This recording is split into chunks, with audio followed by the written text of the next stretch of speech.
I done told y'all I got 9 kids and 5 baby daddies, and I'm pregnant with my 10th. Welcome to episode 6 of Get to Know My Baby Daddies with me. Now that I've told y'all all about all 5 baby daddies, I'm going to start back at the beginning with baby daddy number 1. I was 17 and he was 24 when I got pregnant with my first daughter. I turned 18 not too long after that. At the time, y'all, I thought I knew everything about everything. There was nothing you could tell me. Like, I thought I knew it all, but I did not. He worked every day. He came home. He provided for us. He even cooked all of our meals, girl. Back then, he really was a good provider, and he was a really good dad to our daughter. The only thing he really did was smoke, and I didn't really care about that at the time. That was like the least of my worries. But here's the part that I have to own. I was wild. I was a wild fucking teenager. I had a lot of unhealed trauma. My dad passed away when I was 10 years old. He was the sole provider for me. My mom was battling addiction. My stepdad was mentally abusive to the point that he would tell me that my dad was glad he was dead because he didn't have to deal with me anymore. And I was 10 years old, y'all. I saw and experienced a lot of things that I shouldn't have as a kid. And instead of healing, because I did not know how to heal at that time, I coped in the only way that I knew how. I looked for validation in other men. And that's how I ended up pregnant by another man at the age of 19 while I was still with baby daddy number 1. I cheated on him, and that's on me. So anyways, he was hurt. I ended up leaving. I was with baby daddy number 2 for a few months, and then I came back to baby daddy number 1 because it did not work out with baby daddy number 2. I had my baby about 5 or 6 months after we got back together, and he treated her as if she was his own. He was very helpful with her and did not like hold a grudge or anything. But eventually things changed between he and I.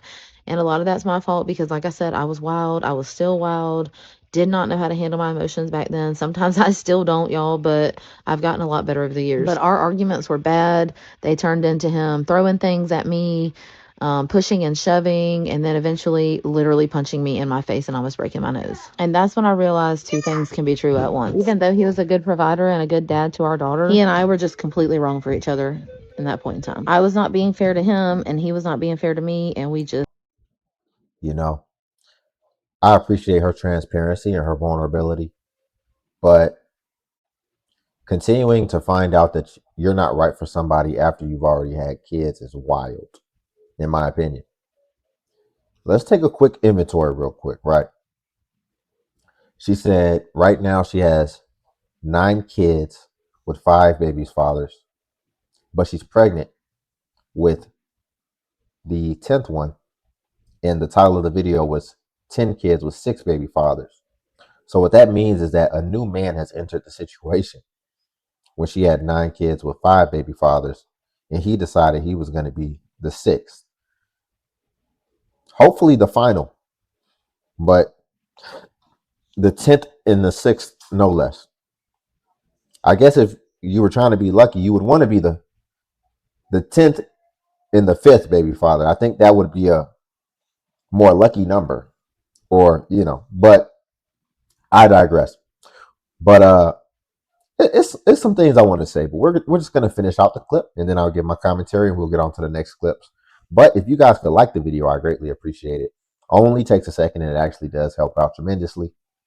things at me, pushing and shoving, and then eventually literally punching me in my face and almost breaking my nose. And that's when I realized 2 things can be true at once. Even though he was a good provider and a good dad to our daughter, he and I were just completely wrong for each other in that point in time. I was not being fair to him, and he was not being fair to me, and we just had to end trauma things. Plus trauma does not build a healthy relationship, and our life was just pure chaos together. So I lived alone for a while. He moved out of the house. I was raising my 2 girls. I was 21 by now. Now here's the part people don't expect me to say. After we split up, he actually did step up for a while. He paid child support. He saw our daughter. He was active in her life for about a year or 2, and I'm not going to take that away from him. But eventually things did start to change, and I'm not going to go into all the details because some things are not mine to tell. What I will say is that he slowly started to develop an addiction, and addiction does change people. If you are familiar with addiction, then you know exactly how it changes people. And that's when I learned another hard lesson. You can't save someone who doesn't want to be saved. You can love them, you can hope for them, but you cannot fix them. And I've learned that lesson way too many times in my lifetime. I'll always acknowledge the good he did in the beginning,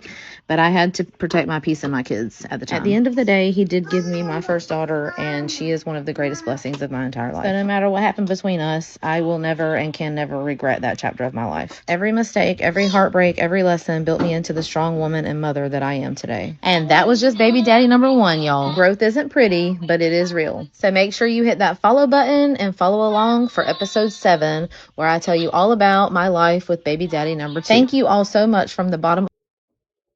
I thought she was starting to delve into other baby dads. I'm not gonna lie, I was having a hard time keeping up. I'm not gonna lie, it's just very complex. But here's what I'll say, because it sounded like the first baby father, from what I was able to track, it sounded like he was a good person and a good dude.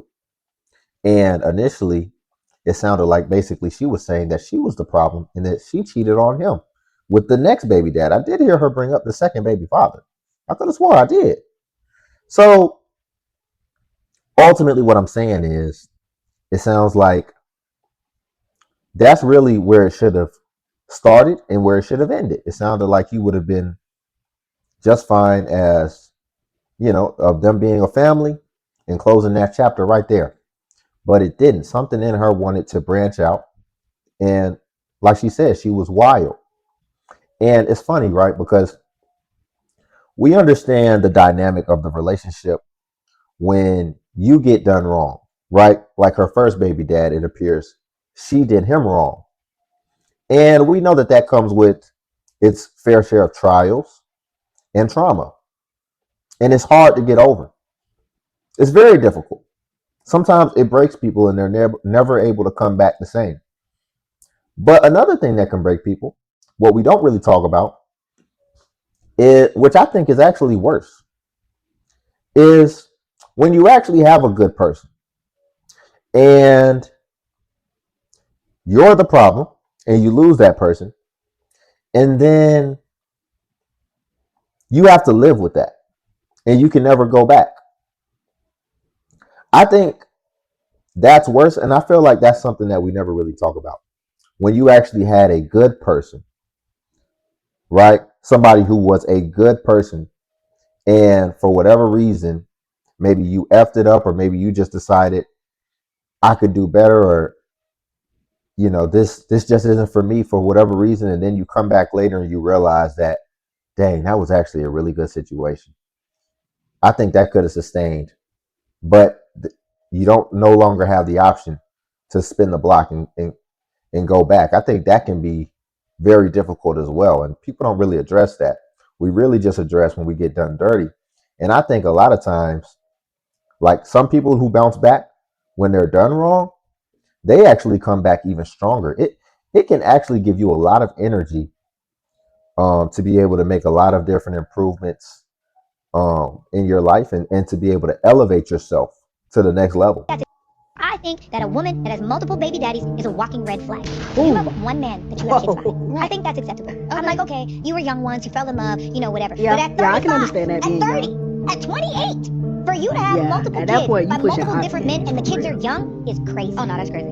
If you have more than one baby daddy, it's giving red flag. Yeah. If you have a child at a young age and you truly made a mistake, and from that point on, you don't plan on making that same mistake again, and you like, hey, the next time I have a kid, I'm going to be a wife. Because having somebody's kid and not having that ring on your finger is crazy to me. But my grandma always told me, you can make a mistake once, but once you do it again, it ain't a mistake no more. If you see a woman who has multiple kids and multiple baby daddies, more than likely she has some type of mental health issue. Now, I'm not saying this to be mean or to be shady. I'm saying this from experience. I got diagnosed with bipolar 2, ADHD, and PTSD right before I turned 40. And that is a very, very late diagnosis. I also have 8 kids and 4 baby daddies. No, I'm not ashamed of it. My children are like the sweetest kids ever. And I have good relationships with all 4 of my baby daddies. But as I started to go through therapy and receive the treatment that I always needed, I started to look at things much differently.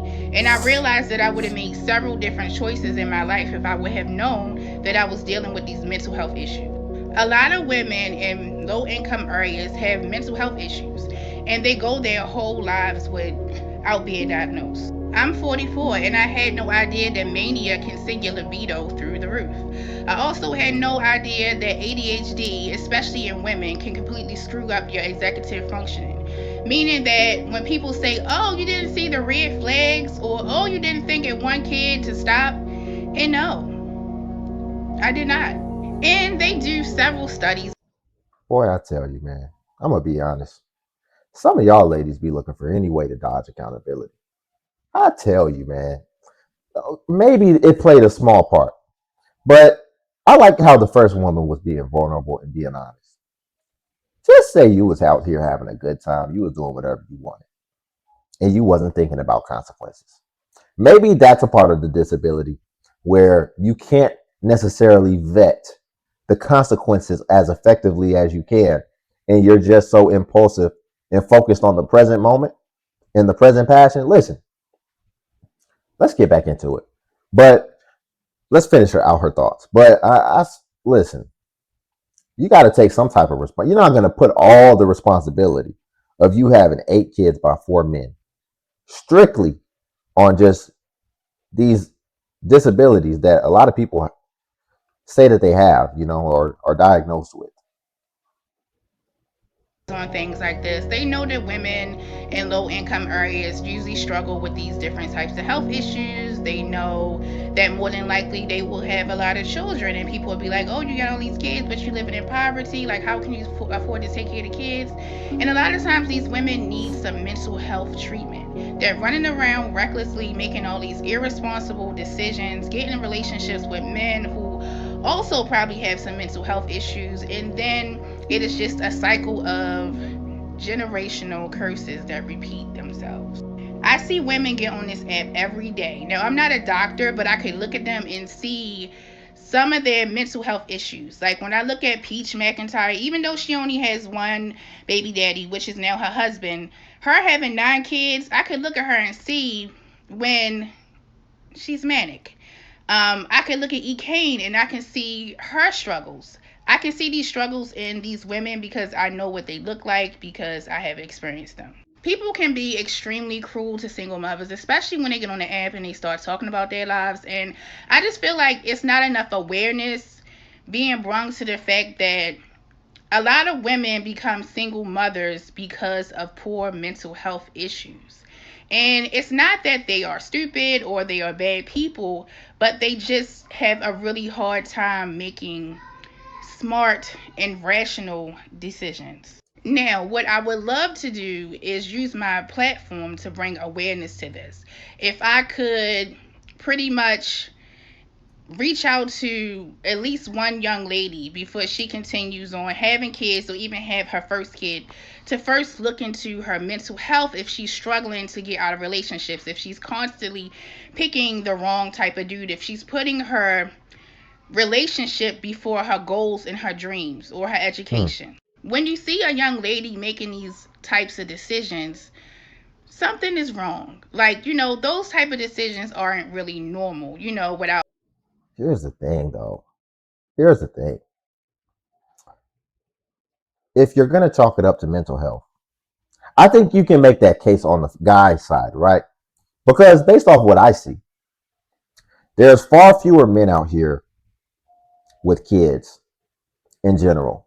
Like, even if you run across a guy with a kid, odds are he's only going to have one kid, or like the most outlier situation, it might be a dude with 3 kids and 3 baby mamas.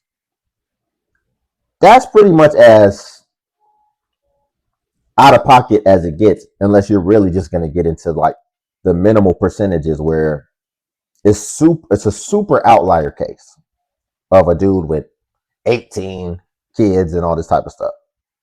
So the guys with multiple baby mamas is such a small segment of men that you can make the case that it's a mental health disability. But what I run across on the lady side is there's a lot of ladies with multiple kids by multiple different um, fathers, especially in my community. So then I would have to ask, are you going to say that most women just naturally have mental health disabilities? It does. And see, that's when it doesn't necessarily line up. I definitely think that women's biology is a lot different, and that their biology, and we know this, our biology does absolutely affect our emotions, right? Whether it's serotonin, dopamine. So I do think that women have different levels of certain chemicals within their body, which can affect their decisions and ultimately their emotional state, which may be able to lead into the impulsiveness, as well as you even see it with how they consume, right?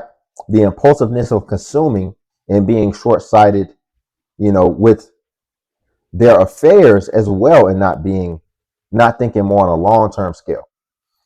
So cool. But then we have to also review the past, because this was not as rampant in the past as well. So what started just making people have all these mental health disorders? I think ultimately what it comes down to is it's become more socially acceptable to do a lot of these things, and now people are doing it. There's even some parts of the world, some countries, where this isn't going on because just the societal structure won't allow it. So I think it can also come down to the standards, in that people have been given an inch and now they're taking a mile.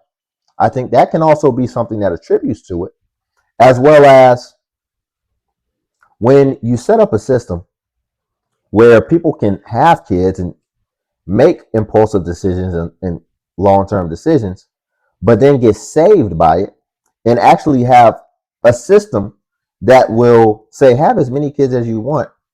Matter of fact, the more kids you have, we will be there for you, and we will take care of these kids.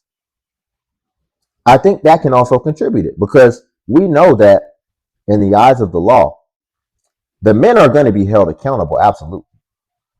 All you got to do is take them to court, and they will be responsible to pay, or they will go to jail and lose their license.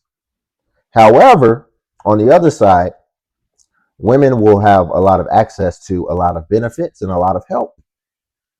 And it kind of incentivizes them. They may even get free shelter. So I think we also have to evaluate the way that the structure is set up and how that may be incentivizing certain behaviors as well, before we just go to it's a mental health issue. If you got too many baby daddies, you doing something wrong. After the first and second, third child, and the dad ain't doing nothing for them, you need to stop. Close them legs. What are you doing? You putting yourself in debt. Then when you get in debt, you want to scream child support. He a deadbeat. He don't take care of the kid. You should have known that after the third child, after the third man. A man can't do nothing if you don't allow it. You allow these men to sleep with you unprotected, knowing you gonna get pregnant. I know you learned this in school. It only take one time to get pregnant. You act like you lost. Now you want to cry, trying to get on welfare, trying to get all these food stamps. You know what I'm saying?